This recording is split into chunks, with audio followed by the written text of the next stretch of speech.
¿Sabía usted? Una presentación de Predica la Palabra. ¿Sabía usted que cuando Dios dijo por medio de Pablo en Hechos 16:31, cree en el Señor Jesucristo y serás salvo, tú y tu casa? Se refiere a que una persona al mostrar su fe y su salvación por medio de sus actos, sus palabras y la evidencia de una vida transformada por Cristo, puede alumbrar a las personas que le rodean haciendo que Dios los guíe a arrepentimiento y conversión, al darles a conocer a Jesucristo como Salvador. Y no significa que la conversión de una persona salve automáticamente a toda su familia, pues el trato de Dios es personal para cada uno de nosotros. No se trata de reclamar, confesar o exigir que una persona se salve, eso ni siquiera es bíblico, se trata de comunicar eficazmente la fe por medio de nuestras palabras y nuestra vida. El sentido del pasaje es cree en el Señor y serás salvo, y de igual manera tu familia al creer será salva, pues la única manera de alcanzar salvación es por fe de cada uno en Jesucristo y no por la fe de otra persona. Algunas personas interpretan este pasaje como una promesa irrevocable que al profesar una persona su fe en Cristo, automáticamente toda su familia será salva también, pero la Biblia no enseña eso. Cada uno de nosotros somos responsables delante de Dios por cómo respondemos a su llamado. No podemos heredar la condenación por los pecados de nuestros padres, pero tampoco podemos heredar su salvación. Definitivamente un hogar donde los padres instruyen a los hijos en el temor de Dios y muestran el fruto de una vida transformada en su hogar, hará que ellos sigan su ejemplo de fe, devoción y amor al Señor. Es responsabilidad de los padres instruir a los hijos en los caminos de Dios, corregirlos, orar y bendecirlos para que ellos también compartan su fe y no se aparten del Señor. Los padres no deben ser negligentes y consentir que sus hijos se desvíen del camino correcto, descansando en una falsa seguridad de que los hijos automáticamente son salvos. Uno de los requisitos dados por Dios en 1 de Timoteo para quienes anhelan ser pastores o ancianos es que sepan tener a sus hijos en sujeción con toda honestidad, y para alguien que desea predicar o enseñar la palabra de Dios y pastorear las ovejas del Señor, su primer lugar para predicar, enseñar y pastorear está en su propia casa. No podemos poner como excusa que por atender demasiadas actividades eclesiásticas descuidemos compartir el Evangelio con nuestros prójimos más cercanos. También es importante mencionar que no solamente se puede comunicar o compartir la fe de padres a hijos, sino de hijos a padres, a hermanos y a cualquier otro miembro de la familia. Esto se logra con el fruto del Espíritu que se demuestra en un cambio de vida, pero además es importante también comunicar nuestra fe con palabras. La vida es corta y si esperamos que solamente al observarnos una persona, con el tiempo desee obtener lo que ve en nosotros, podría ocurrir que esta persona muera en sus pecados sin recibir las buenas nuevas de salvación. Es necesario compartir el Evangelio hablando clara y abiertamente de nuestra fe en Jesucristo. El testificar de Jesús tiene dos elementos indispensables: hablar y vivir. Hablar consiste en comunicar con nuestras palabras que Jesucristo es el único que puede librarnos de la condenación eterna en el infierno que merecemos como justo castigo por nuestros pecados y rebeliones, pues Él pagó el precio por nuestra salvación. Una persona no sabrá que necesita un Salvador, a menos que vea la razón por la cual debe ser salvado en primer lugar. Y el segundo elemento, vivir, consiste en mostrar cada día nuestra obediencia a la palabra de Dios, manifestando el fruto de una vida transformada. Es posible y seguro que nuestra obediencia no será perfecta, pero nuestra familia podrá ver la sinceridad de nuestra fe al desear obedecer a pesar de nuestras debilidades y tropiezos. En el verso 31 de este capítulo 16 de Hechos vemos la respuesta de Pablo y Silas al carcelero: cree en el Señor Jesucristo y serás salvo, tú y tu casa. Inmediatamente en el verso 32 leemos que Pablo y Silas le hablaron la palabra del Señor a él y a todos los que estaban en su casa. No fue la fe del carcelero la que salvó a su familia y a los siervos que estaban en su casa. La salvación es personal, no se hereda y no se transmite de una persona a otra. Algunas personas tratan de colocar este pasaje como una promesa irrevocable y citan como ejemplos bíblicos a Noé, y como su familia fue salva debido a su fe. Génesis capítulo 6, lo que debemos tomar en cuenta en este pasaje, es que ellos fueron salvos del diluvio, no de condenación. Basta seguir leyendo el relato para encontrar el pecado de Cam y la maldición sobre Canaán, Génesis capítulo 9. Otra objeción es tratar de forzar los pasajes como Apocalipsis 7, donde habla de las tribus de Israel para querer enseñar que todas las tribus de Israel serán salvas por el hecho de ser descendientes de Abraham. Pero Dios estableció que el alma que pecare esa morirá, Ezequiel 18:4, y que cada cual por su propia iniquidad morirá, Jeremías 31:30. No podemos ni debemos sacar un pasaje del contexto general de la Biblia, porque toda la Escritura es inspirada por Dios y por ser Dios su autor, la Biblia no se contradice en cuestiones doctrinales. No podemos forzar un versículo que habla del pueblo de Israel para sustentar salvación grupal. La Biblia no enseña eso. Incluso vemos que Dios toma 12,000 de cada tribu, no las tribus completas y no a todo el pueblo israelita. Los israelitas tenían como antecesor común a Abraham y no por eso todos los israelitas de todos los tiempos, incluyendo a los líderes religiosos que juzgaron y entregaron a Jesús, fueron salvos por la fe de Abraham. Basta leer el Antiguo Testamento o simplemente Crónicas y Reyes para ver cómo hubo un remanente fiel y cómo hubo israelitas que se apartaron del Dios verdadero en pos de dioses falsos. Cuando hacemos este tipo de afirmaciones por mala interpretación de la Biblia se confunde y se pone tropiezo a creyentes verdaderos que lo creen sinceramente y terminan reclamando a Dios el cumplimiento de promesas que Él no hizo.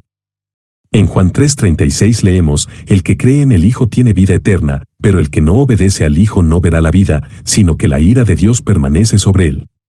Notemos que no dice, el que cree en el Hijo tiene vida eterna, junto con toda su familia. En este como en muchos otros pasajes vemos que la fe y la salvación es personal, no se hereda y no se salva nadie por la fe de sus padres o abuelos, de la misma forma que no se hereda maldición por el pecado de padres o abuelos. Si ama a su familia, hable con ellos y comparta la esperanza de gloria que se encuentra solamente en Cristo Jesús, ore por ellos y pida a Dios que su vida pueda ser un reflejo de la fe que afirma tener.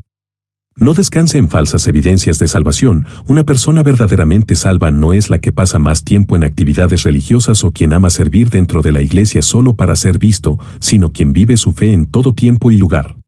Alguien me presentaba como objeción el caso de Rahab, y me pidió analizar el caso de Rahab como prueba de que la fe de una persona salva a su familia.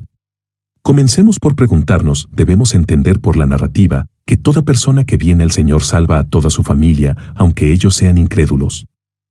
Otra pregunta. ¿Salvar la vida física en el Antiguo Testamento significa salvarse de condenación eterna? Es posible que alguien diga que no eran incrédulos, pero ¿podría esa persona mostrarnos en qué parte de la Biblia dice que todos vinieron a la fe? Y en todo caso, si todos hubiesen venido a la fe, habrían sido salvos por la fe personal en Dios, no por la fe de Rahab. Todo pasaje debe analizarse atendiendo su contexto inmediato, versos anteriores y posteriores, y el contexto general de las Escrituras, que nos dice la misma Biblia en otros pasajes que hablan del mismo tema. Analicemos el pasaje juntos. Rahab ha oído de las obras del Dios de Israel, Josué 2, 10-11, eso provocó en ellos temor. Verso 11, Rahab les pide a los 2 espías que la traten con bondad a ella y a su familia, específicamente les pide que los dejen vivir, vida física, y que librarían sus vidas de la muerte, muerte física. Verso 13. En el verso 14 los espías le responden que sus vidas responderían por las suyas, y que le tratarían con bondad cuando el Señor les diese la tierra. Significa que ellos le estaban diciendo que su salvación eterna respondía por la de ellos, y que ellos, los espías, serían condenados eternamente si no les daban salvación a Rahab y su familia. Leyendo el pasaje es evidente que no significa eso. Rahab vino a la fe en Dios, y fue salva por fe, lo cual se expresó en sus actos, Santiago 2:25, Hebreos 11:31. ¿Dice acaso la Biblia que toda su familia vino a la fe en Dios? ¿Puede alguien mostrarnos los pasajes que afirmen eso? ¿Puede alguien mostrarnos un pasaje que nos afirme que una persona fue salva por la fe de un familiar? Definitivamente no, porque dichos pasajes no existen. Es posible que alguien desee creerlo, pero si queremos interpretar correctamente la Biblia, no debemos colocar ideas preconcebidas dentro del texto para forzarlo a que diga lo que no dice, pues a eso se le llama eisegesis y es todo lo contrario a una correcta interpretación bíblica. Rahab es mencionada entre los héroes de la fe de Hebreos 11, y en el Evangelio de Mateo la vemos en la genealogía del Señor, pero ¿existe un pasaje que hable de la fe del resto de la familia de Rahab o de su salvación eterna? Y en todo caso, si ellos llegaron a tener fe en Dios, sería una fe personal, no transmitida, pues esto, la transmisión de la fe para salvación, es un concepto totalmente ajeno a las Escrituras. Y al hablar de transmisión me refiero a que la fe de un creyente salve a un incrédulo sin que este segundo, el incrédulo, crea personalmente en Jesucristo como Señor y Salvador. En el texto mencioné que debemos leer no solamente el verso 31, sino también el verso 32 del capítulo 16 de Hechos. Allí vemos que Pablo y Silas le hablaron la palabra del Señor a él, el carcelero, y a todos los que estaban en su casa, que objeto tenía ir a predicarles a todos, si todos ya habían sido salvos por la fe del carcelero. En Romanos 10:17 nos dice que la fe viene por el oír, y debido a esto en Hechos 11:32 les fue predicada la palabra a toda la familia del carcelero, lo que dio como resultado su salvación. Ahora analicemos el contexto general de la Biblia. Veamos la historia de Aarón, Samuel y los reyes de Israel. ¿Fueron salvos todos los hijos de Aarón, incluyendo a Nadab y Abiud, debido a que él era sumo sacerdote? La respuesta es no. Nadab y Abiud murieron por ofrecer fuego extraño a Dios con sus incensarios. ¿Fueron salvos los hijos de Samuel? Por lo que leemos en el texto se desprende que no, pues no andaban en los caminos de Dios. Lo invito a leer el primer libro de Samuel 8, 2-5, Levíticos capítulo 10 y los libros de Reyes y Crónicas. También es necesario analizar textos como Ezequiel 18:4, Jeremías 31:30, Juan 3:36 y el registro de los reyes de Judá en los libros de Reyes y Crónicas. En este último pasaje notaremos que cada uno de los reyes que se desvió de la fe y obró impíamente fue condenado sin importar si su padre había sido justo, y cada uno de los reyes que fueron fieles a Dios le agradaron, sin importar que su padre o sus abuelos hubiesen sido idólatras e impíos. La salvación no se hereda, y la condenación no se hereda tampoco. En 1 Corintios 7, 12-16 vemos el caso de un creyente que está unido a un incrédulo. Es evidente que el creyente vino a la fe después de haberse unido a su cónyuge. Note que en todo el pasaje sigue hablando del incrédulo, y en el verso 16 Pablo pregunta: ¿cómo saben si ellos salvarán a su cónyuge? Es evidente que no es porque ellos hayan creído, sino como dice 1 de Pedro 3:1 que los maridos incrédulos sean ganados por la conducta de sus esposas, y es claro que esto se refiere a su testimonio como creyentes. Verso 1. Atendiendo a lo que nos muestra la Escritura en su contexto inmediato y general, es seguro decir que la salvación es personal y no transmitida. Nosotros comunicamos el Evangelio y es el Espíritu Santo quien abre los ojos de cada persona trayéndolos a salvación. Nadie puede venir a Cristo si el Padre no lo trae. Juan 6:44. En otro estudio alguien me acusaba de debilitar la fe de los hermanos por darles la correcta interpretación de un pasaje y que esa interpretación sea diferente a lo que la gente desea escuchar, pero nuestra fe debe estar fundada en la verdad, no en falsas promesas, y aprender a descansar y confiar en Dios y disponernos a obedecerlo no debilita nuestra fe, sino todo lo contrario. Prediquemos el Evangelio a tiempo y fuera de tiempo, es decir, en todo tiempo, y comencemos por nuestro propio hogar.